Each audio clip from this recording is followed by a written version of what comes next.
जय श्री गणेश।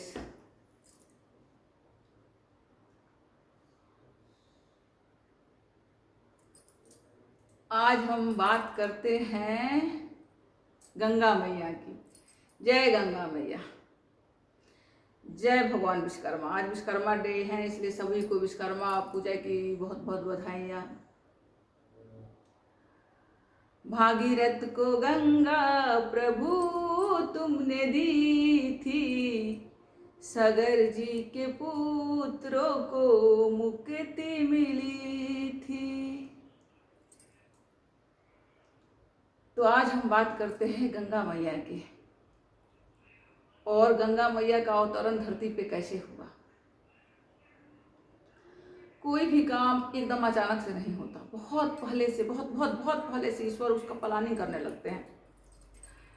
बहुत पहले से, पता नहीं कई हजार वर्ष पहले से प्लानिंग हो रहा था माता गंगा को धरती पे लाने का, और सब बस चल रहा था।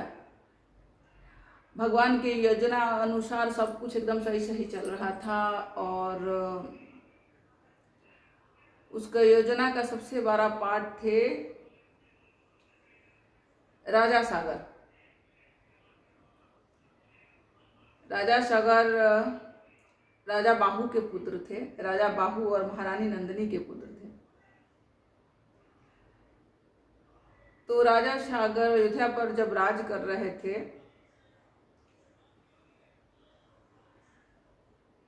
राजा सागर जब अयोध्या पर राज कर रहे थे तो हुआ क्या कि उनके गुरु वशिष्ठ ने उनको बताया कि भाई गंगा मैया के धरती पर लाने की तैयारी शुरू हो गया है। देखिए हर तरफ पवित्रता का वातावरण छा रहा है। बस गंगा मैया धरती पे अवतरण होंगी और आपके ही कुल के कोई ऐसा महान व्यक्ति धरती पे गंगा मैया को लाएगा, और उसमें आपका भी योगदान चाहिए। आपका भी योगदान चाहिए। तो राजा सागर ने शादी करा, और शादी करा उन्होंने। पहले शादी से उनको एक बेटा हुआ असमंजस। वो भगवान का बहुत बड़ा भक्त हुआ, बहुत बड़ा भक्त हुआ।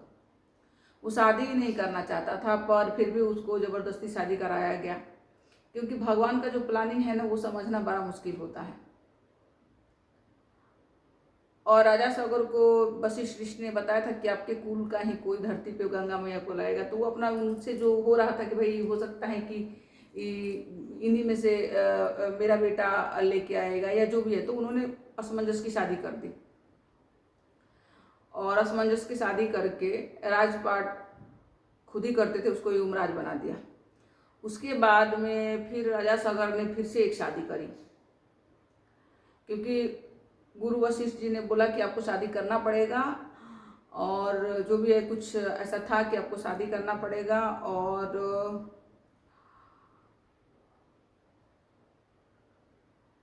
आपको एक शादी और करनी पड़ेगी। गंगा मैया को धरती पे लाने में सबसे बड़ा योगदान होगा आपकी दूसरी शादी। तो उनको कहा गया कि आपको दूसरी शादी करनी पड़ेगी। तो उन्होंने दूसरी शादी किया। दूसरी शादी किया उस रानी से राजा सागर को 60,000 पुत्र पैदा हुए। अब ये भी है कि एक बार में 60,000 पुत्रों का पैदा होना तो बड़ा असंभव है। ये हुआ कैसे? तो वो रानी ने एक मांस का बहुत बड़ा टुकड़ा को जन्म दिया, और उस मांस के टुकड़े को छोटे छोटे छोटे छोटे छोटे छोटे से पीसेस बना करके, और जो भी है वो उसको कौन से रसायन द्वारा उसको बालक बनाया गया। तो 60,000 पुत्र, वो पुत्र धीरे धीरे बड़े हुए और बड़े पराक्रमी, बहुत पराक्रमी हुए। जगह जगह के राज्यों पे अपना अधिकार जमाते रहे, विजय पताका अपना फहराते चले जा रहे थे। पर बार बार विजय श्री मिलने की वजह से उनके अंदर अहंकार भर गया। और जब इंसान के अंदर अहंकार आता है तो क्या करता है, समझ ही नहीं आता, सोचने समझने की क्षमता खत्म कर देता है। सेम उन 60,000 राजा सागर के 60,000 पुत्रों के साथ हुआ। उनके अंदर अहंकार भर गया, वो उनका सोचने समझने का क्षमता खत्म हो गया, और वो एक गलती से किसी ऋषि का अपमान कर दिए। कहते तो हैं कि शायद वो कपिल ऋषि थे या जो भी थे, कोई ऋषि था, उनका अपमान कर दिया उन्होंने। और ऋषि ने उसी क्षण में उन लोगों को भस्म कर दिया, जला करके अपने श्राप से भस्म कर दिया, और उनको श्राप के भस्म कर दिया। और उन्होंने ये भी बोला कि मैं तुम्हें कभी भी तुम लोगों को मुक्ति नहीं होने दूंगा, तुम इसी लोक में भटकते रहोगे। तो वो भटकते रहे। अब ये जो बात है वो असमंजस पहले से ही जानता था, क्योंकि वो बहुत बड़ा भक्त था ना भगवान का, तो उसके पास दिव्य दृष्टि था। वो पहले से ही जानता था। वो बार बार राजा सगर को मना करता था कि पिताजी आप उसको मत भेजिए, उन लोगों को मत भेजिए। लेकिन फिर राजा सगर राजा थे भाई, कहाँ उसकी बातों को नहीं समझ पाए थे। फिर हुआ क्या कि अब वो मुक्ति के लिए छटपटाने लगे और बार बार हर परिवार के सदस्य के सपने में आने लगे कि पिताश्री मुझे मुक्ति चाहिए, पिताश्री हमें मुक्ति दो, मुक्ति दो, करने लगे। फिर राजा ने इसको असमंजस को राज पे बैठाने की कोशिश किया और बोला कि तुम राज पे बैठो और मैं जा रहा हूँ तपस्या करने। उससे पहले असमंजस ने ही घर बार छोड़ दिया, गृहस्थ से आजाद। उसका असमंजस का भी एक पुत्र था अंशुमन। तो राजा ने सागर जी ने असमंजस को बैठाना चाहा राजगद्दी पर असमंजस नहीं बैठा। उसने हाथ जोड़ के बोला कि नहीं पिताश्री, मैं राज गद्दी संभालने के लायक नहीं हूँ, मुझे तो इसकी ज़रूरत ही नहीं। मैंने तो आप लोगों के कहने से शादी कर लिया था और अब मैंने अपना गृहस्थ की सारी जिम्मेदारी पूरा किया है। अब मुझे जाना है, मुझे फिर से बैराग अपनाना है और अब मुझे राजमहल को भी छोड़ना होगा प्लस असमंजस का बेटा जो था अंशुमन, उसकी भी शादी हो चुकी थी और उसकी वाइफ के मतलब उसकी पत्नी के पेट में बच्चा था।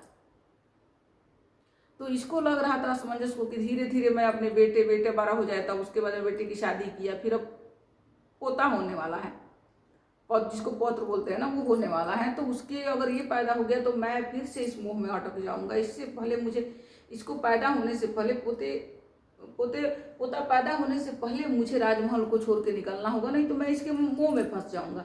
ये सोच के असमंजस ने पहले ही राज गद्दी को त्याग करके वो सन्यासी बन के जंगल में तपस्या करने के लिए चला। अब फिर से राजा सगर गुरु वशिष्ठ से मिलने जाते हैं। तो गुरु वशिष्ठ उनको समझाते हैं कि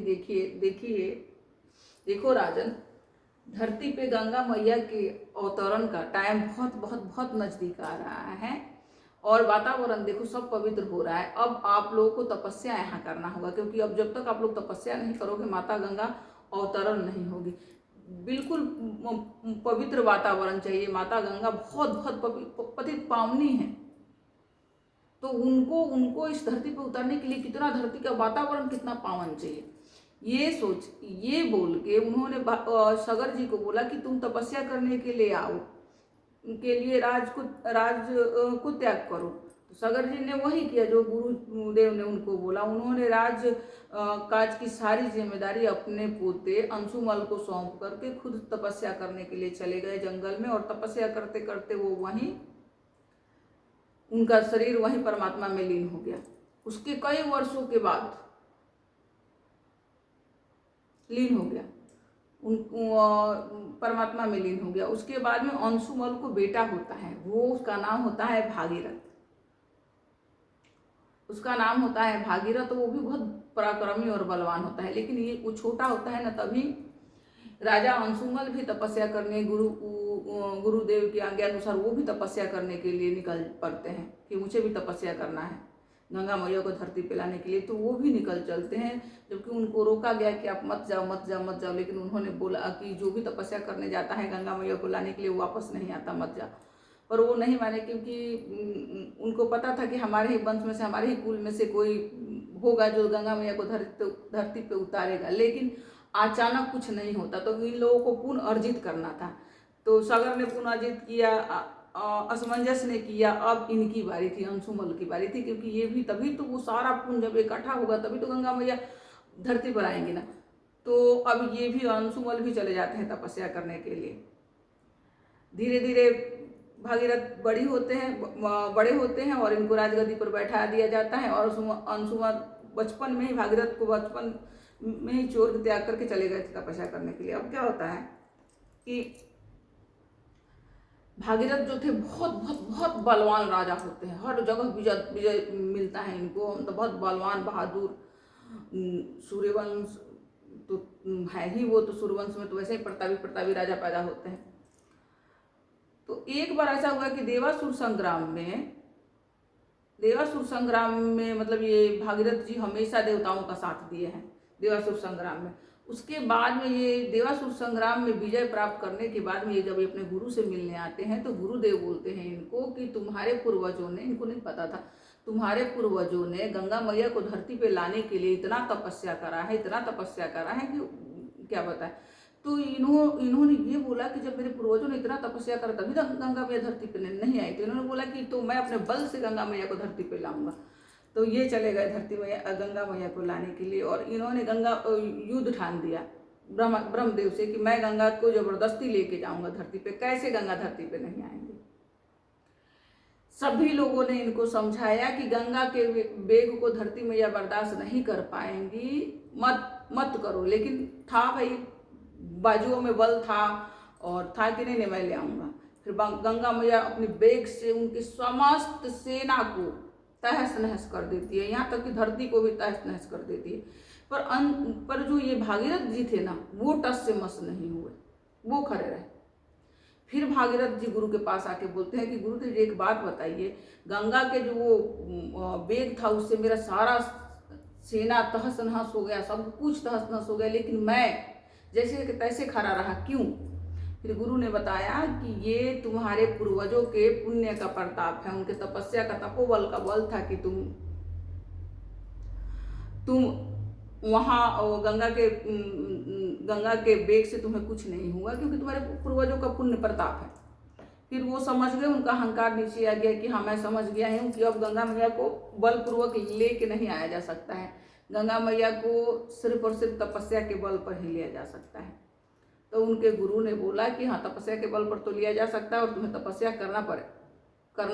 करना चाहिए, लेकिन उससे पहले तुम जितनी भी भारतवर्ष में नदियां हैं उन सब नदियों को एक करो, अच्छे अच्छे रास्ते बना के उन सब नदियों को एक करो, तभी गंगा आएंगी। क्योंकि गंगा को धरती पे लाने के लिए भी तुम्हें अच्छा रास्ता बनाना पड़ेगा, ऐसे एकदम से तो आ नहीं जाएंगे, क्योंकि एकदम से आएंगी तो सारा तहस नहस कर देंगी। तो उसको धरती पे लाने के लिए पहले तुम ये रास्ता बनाओ। तो भागीरथ जी ने पता नहीं कई वर्षों लगा के वो सारे नदियों को एक बनाया और रास्ता बनाया, और यही हमारे जो बनारस में संगम है वहाँ मिलाया, सबको मिलाया, और फिर गंगा मैया को तपस्या करने लगे। तपस्या करते करते माता गंगा प्रसन्न हुई, बोली कि भाई चलो मैं तुम्हारे साथ चलना चाहती हूँ, पर उससे पहले तुम्हें महादेव जी की तपस्या करना पड़ेगा, क्योंकि धरती पर मेरा वेग को कोई सह नहीं सकता। तो उन्होंने भोले बाबा का तपस्या कर खुश करा, तपस्या करके उनको खुश करा। बाबा ने उनको अपने जटाओं में धारण किया, और उसके बाद में फिर गंगा अवतरण होता है। फिर गंगा धरती पर आती है और बोलती है कि चलो भागीरथ, जहाँ भी तुम मुझे ले जाना चाहते हो चलो, आगे आगे तुम चलो और पीछे पीछे मैं तुम्हारे आती हूँ। तो उन्होंने पहले से ही गुरुदेव के बताए अनुसार उन्होंने पहले से ही रास्ता तैयार कर रखा था, तो उसी रास्ते पे वो चलते गए।